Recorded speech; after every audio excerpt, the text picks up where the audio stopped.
Olá, eu sou Carlos Gasparotto e tenho a alegria de trazer ao seu coração uma mensagem e um ensino. Hoje vou falar desatando a correia das sandálias. E espero que essa mensagem anime o teu coração e que você aprenda com ela. Desatando a correia das sandálias. Etimologicamente, a origem da palavra humildade está no latim humilitas, que significa pouca elevação, ou seja, uma relação com a ideia de modéstia. Humildade é a qualidade de quem age com simplicidade, uma característica das pessoas que sabem assumir as suas responsabilidades, sem arrogância, sem prepotência e sem soberba. Quando se fala em sandálias, se lembra de humildade. A humildade é tida como uma qualidade bastante positiva e benéfica, onde ninguém é pior ou melhor do que os outros, estando todos no mesmo nível de dignidade, no mesmo patamar de cordialidade, de respeito, de simplicidade e de honestidade. A humildade é um sentimento de extrema importância, porque faz a pessoa reconhecer as suas próprias limitações, com modéstia e ausência de orgulho. Então hoje eu trago um texto muito significativo a respeito de um homem tão humilde, que foi considerado por Cristo o maior de todos os profetas, João Batista. O texto se encontra em João, no Evangelho de João Evangelista, capítulo 1, versos 23 a 27. Começando com a voz de Jesus, disse, a voz de João Batista, disse: eu sou a voz do que clama no deserto, endireitai o caminho do Senhor, como disse o profeta Isaías.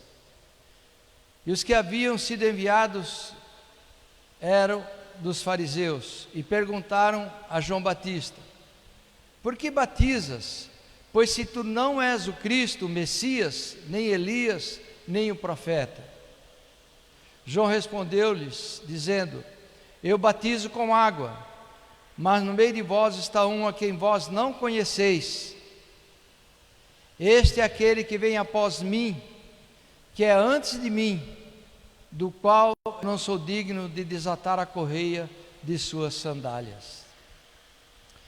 Amigos, a expressão dita por João Batista de si mesmo, eu não sou digno de desatar a correia de suas sandálias, sintetiza bem o que se passava no coração de João Batista em relação a Deus e ao seu plano de salvação.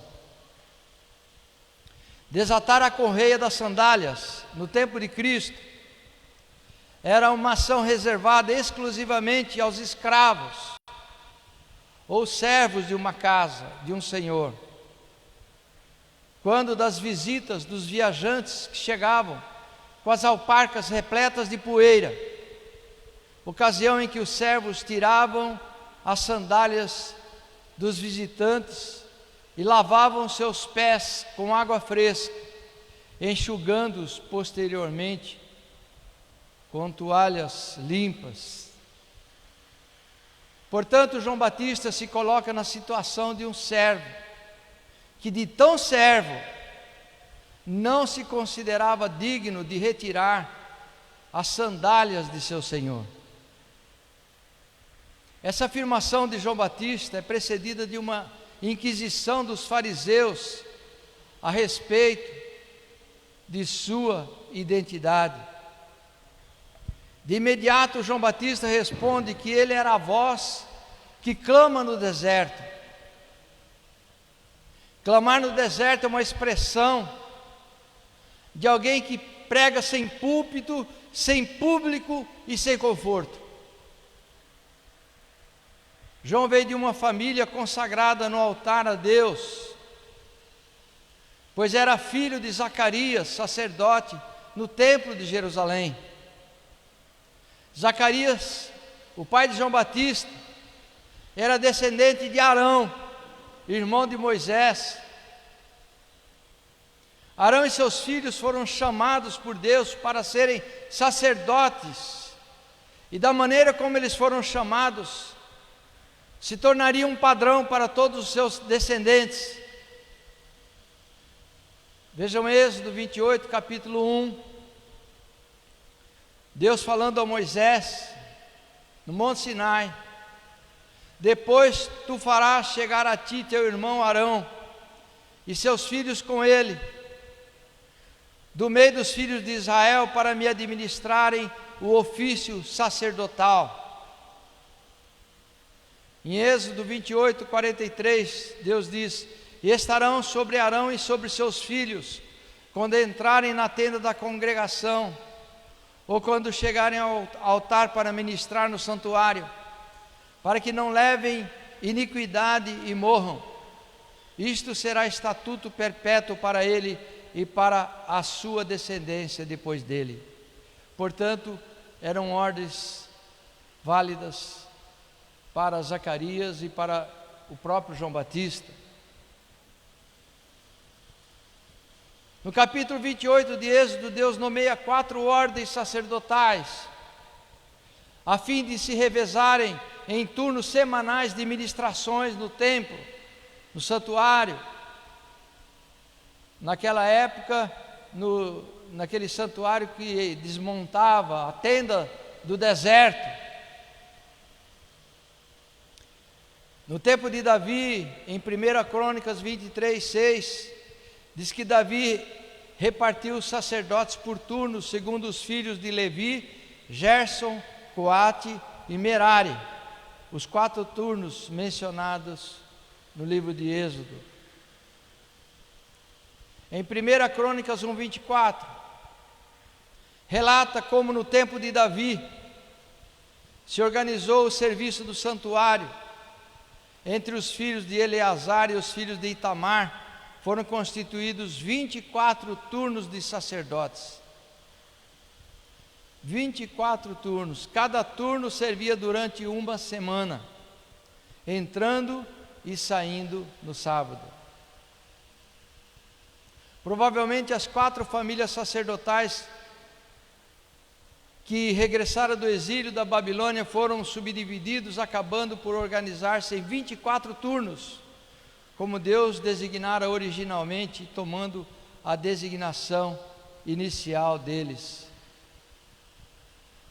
Em Lucas capítulo 1, verso 5, explica que Zacarias, pai de João Batista, pertencia ao turno de Abias, e como ele estava ministrando na Páscoa, quando o anjo lhe anunciou que ele seria pai do profeta, porque Isabel, sua esposa, era estéril,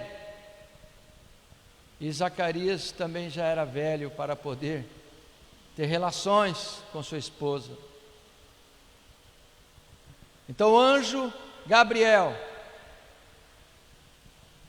o anjo que anunciava as crianças, o anjo que anunciou a Maria, anunciou previamente a Zacarias que ele seria pai daquele que haveria de preceder o Messias.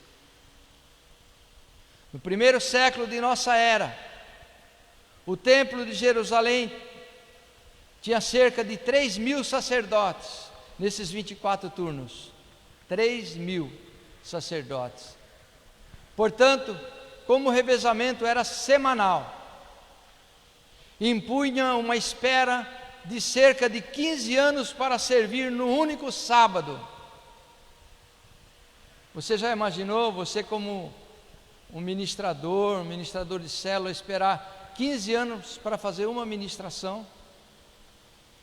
Provavelmente, aqueles sacerdotes ministravam 3 ou 4 vezes durante a sua vida toda no templo em Jerusalém, devido à longevidade dos turnos, à longevidade dos sábados, a ser dividido por 3.000 ministradores. Mas João Batista era um inconformado, pois apesar de lhe ser reservado o privilégio de servir no templo, como pertencente a uma família sacerdotal, ele preferiu pregar no deserto. Não há notícia alguma de que João Batista tenha algum dia ministrado no templo, no turno de Abias, turno de seu pai. Mas ele tinha autoridade suficiente, como descendente de Arão, para ministrar a Torá e os ritos de sacrifícios descritos em Levítico. Mas, no entanto, ele preferiu sair batizando pessoas no Rio Jordão, enquanto pregava o arrependimento e ensinava um estilo de vida de integridade a seus ouvintes.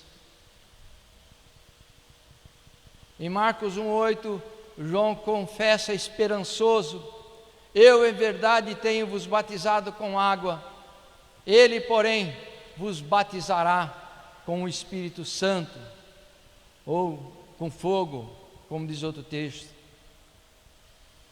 A base da doutrina de João Batista era o arrependimento de pecados, a solidariedade com o mais fraco. Quem tiver 2 túnicas, reparta com os que não têm, dizia ele, e quem tiver alimentos, faça da mesma maneira. Lucas 3,11. Também pregou a integridade aos funcionários públicos, quando ele diz: não peçais mais do que o que vos está ordenado. Lucas 3,13. E aos soldados pregou a não violência e a desnecessidade de agirem como milícias, vendendo proteção, quando diz: a ninguém trateis mal, nem defraudeis, e contentai-vos com o vosso soldo, com o vosso salário. Lucas 3,14. Essa é a síntese da doutrina de João Batista: batismo de arrependimento, solidariedade aos pobres, integridade dos funcionários públicos e não violência,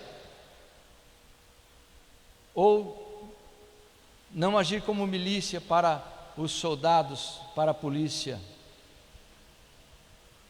Uma das lições que tiramos do ministério de João Batista é que, apesar da sua doutrina, do seu ensino abranger vários assuntos, ele não perdeu o foco da sua mensagem.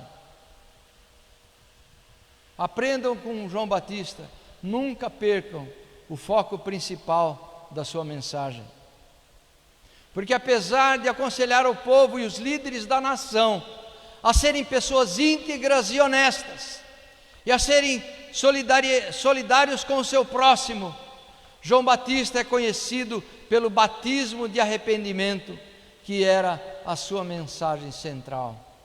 João nunca se perdeu no principal para pregar o acessório.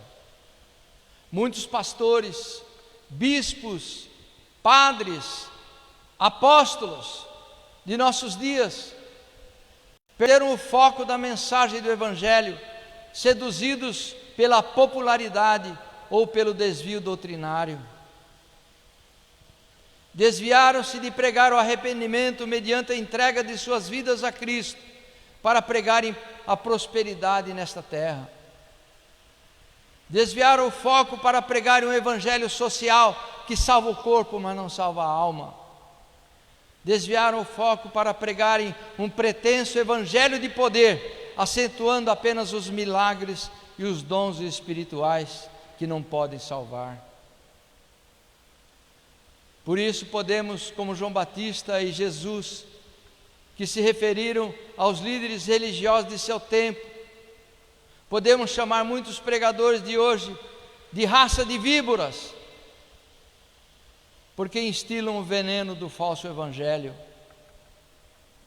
não do evangelho saudável dos apóstolos, que aprenderam de Cristo, que devemos nos humilhar diante da potente mão de Deus, para crer em Jesus como plano de Deus para nos salvar, para crer que só em Cristo podemos descansar as nossas almas, para crer que nossos atos humanos, nosso comportamento não encontram a Deus, antes nos afastam dele pela soberba de esperar que a bondade ou o moralismo humano possa nos salvar.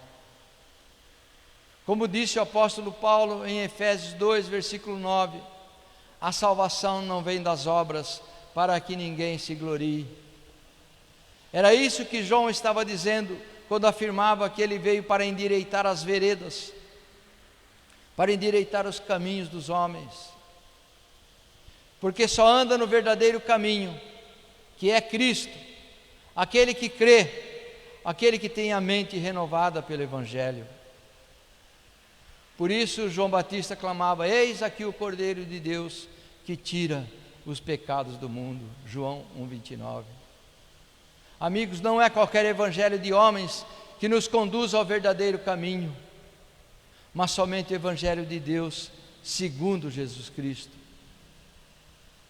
Não é segundo Carlos, segundo Antônio, segundo Moisés, mas somente o evangelho segundo Jesus Cristo.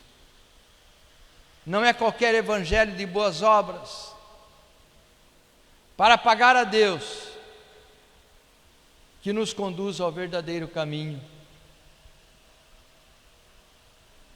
porque o verdadeiro caminho é Cristo. Ele diz: eu sou o caminho, a verdade e a vida.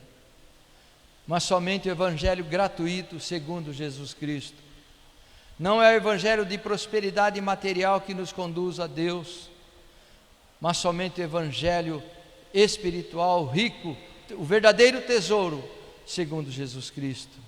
Não é o evangelho de milagres que nos concede salvação, mas somente o evangelho da nova aliança do sangue segundo Cristo. Não, em nenhum outro nome há salvação, porque também debaixo do céu nenhum outro nome há dado entre os homens pelo qual devamos ser salvos. Como Pedro confessou em Atos 4, versículo 12, confessando ardentemente nas praças de Jerusalém, diante de uma multidão de 3.000 pessoas, no primeiro século, 50 dias após a ressurreição de Cristo: nenhum outro nome há dado entre os homens pelo qual devamos ser salvos, a não ser o nome de Jesus. Essa é a base da nossa confissão, porque quando abrimos a nossa boca e confessamos que Jesus é o Cristo, que Jesus é o Salvador, que Jesus é o Senhor, essa é a base da nossa fé.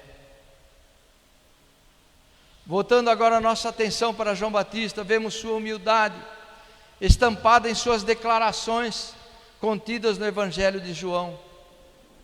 João capítulo 3, versículos 30 e 31, quando João Batista diz: é necessário que ele cresça mais e mais, e que eu diminua mais e mais. Aquele que vem de cima é sobre todos, aquele que vem da terra é da terra e fala da terra, mas aquele que vem do céu é superior a todos. Quando João diz que quer ver Cristo crescendo mais e mais, e ele, João Batista, diminuindo mais e mais, mostra o quanto João amava Deus, a ponto de submeter a sua grande popularidade ao senhorio de Jesus Cristo. Com efeito, era preciso que Cristo se sobressaísse sobre João, para cumprir o plano eterno de Deus. Tanto que alguns discípulos de João foram induzidos por ele a seguirem a Cristo, e as suas palavras confirmaram os fatos que se seguiriam, em que João Batista foi condenado à morte por Herodes Antipas. Quando seu ministério atingiu o ocaso, o declínio, enquanto que o ministério de Cristo iniciava o preâmbulo da sua maturidade.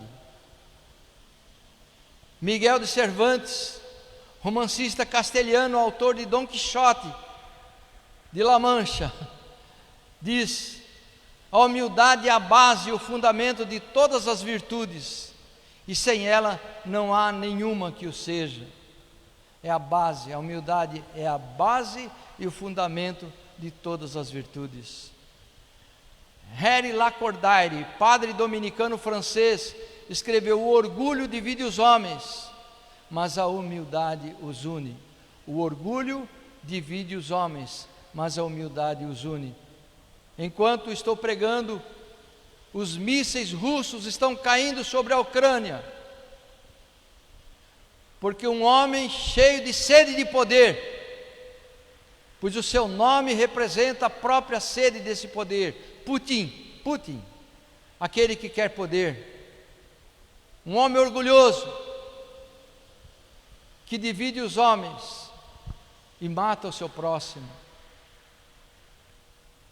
A humildade divide os homens, o orgulho divide os homens, mas a humildade os une.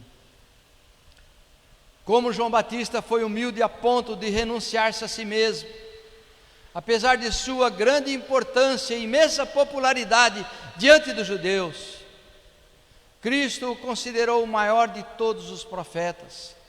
Em Lucas 7,28, e eu vos digo, que entre os nascidos de mulheres não há maior profeta do que João o Batista, mas o menor no reino de Deus é maior do que ele. O grande fator que levou João Batista a ser considerado o maior de todos os profetas foi a sua humildade. Quando Jesus termina dizendo o menor no reino de Deus é maior do que ele, significa que o ministério de Jesus tornou a todos os seus discípulos como verdadeiros profetas e sacerdotes, porque ele nos veio fazer e vai cumprir isso um dia, como está no Apocalipse, nos fez reis e sacerdotes. E Jesus nos ensinou em João 13,16: na verdade vos digo, que não é o servo maior do que o seu senhor, nem o enviado maior do que aquele que o enviou. Eu lembro aos pregadores de nosso tempo, que ninguém é maior do que o nosso mestre. Ainda que tenha milhares de templos sob sua direção, ainda que tenha centenas de canais de televisão, ainda que ande de jatinhos para lá e para cá, ninguém é maior que Jesus Cristo, porque Jesus é a grande estrela, Ele é a estrela da manhã que ilumina as nossas mentes e corações. Ele mesmo é exemplo de humildade quando lavou os pés de seus discípulos, dizendo: ora, se eu, Senhor e Mestre, vos lavei os pés, vós deveis também lavar os pés uns dos outros. João 13,14. Como intercedeu o salmista no Salmo 10, versículo 12: levanta-te, ó Senhor, ó Deus, levanta a tua mão, não te esqueça dos humildes. Realmente, Deus não se esquece dos humildes. Originalmente o Salmo 10 fazia parte do Salmo 9. Eram os dois um só, na antiga tradução grega das escrituras hebraicas. O Salmo 10 reitera os desejos de justiça e pede a Deus que puna os inimigos ímpios que prejudicam os pobres e fiéis. Lembrando que pobre é sinônimo de fiel, profeticamente falando, pobre é sinônimo de fiel, pois é aquele obediente que ouve e obedece à palavra de Deus. Finalmente, João Batista não perdeu o foco de sua mensagem, pois ele confessava que tinha sido levantado por Deus para pregar a renovação da mente e do coração por meio do Messias, por meio de Jesus. Endireitai o caminho do Senhor, como disse o profeta Isaías a respeito do seu profeta. Endireitar o caminho é ter uma mente renovada pelo Evangelho. Endireitar o caminho é ter uma vida íntegra, ter um comportamento digno. de discípulo de Jesus Cristo. Portanto, amigos, desatar a correia das sandálias é um comportamento digno e honrado de pessoas humildes. Desatar a correia das sandálias de Cristo ocorre quando anunciamos o Evangelho de Jesus. Quando o fazemos, estamos desatando as correias de suas alparcas. Quando o fazemos, estamos obedecendo a sua ordem de pregar o Evangelho a todo o mundo, a todas as nações. Que sejamos todos obedientes a Cristo, sendo servos humildes e conscientes de nossa missão, e assim estaremos desatando a correia das sandálias do nosso Senhor Jesus Cristo. E que você seja um humilde servidor, um humilde soldado de Cristo, desatando a correia das suas sandálias, em nome de Jesus. Amém.